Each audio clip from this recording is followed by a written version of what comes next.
may na-receive tayong package, no, galing Lazada. So, I'm gonna check what's in. Okay, so we have here dried jackfruit. So, ayan. Itatry natin itong jackfruit, no? Kung masarap ba siya or hindi. So, ayan. May dalawa tayong pack ng jackfruit. So, we're gonna try this. Kung masarap ba siya o hindi.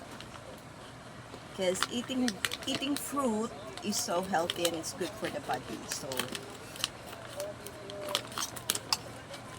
gawin natin itong snack. Wow.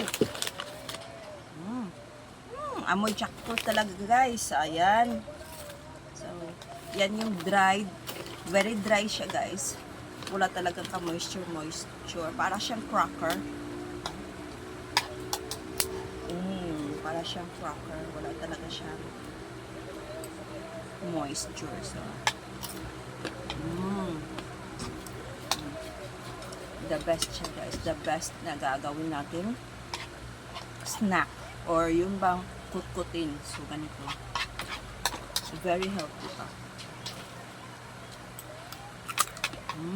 Then, yung pack niya is resealable din. If pag tapos ka ng kumain, isisil mo ito. And then, you store in a dry place. So, meron na tayong kutkutin, guys. So yummy.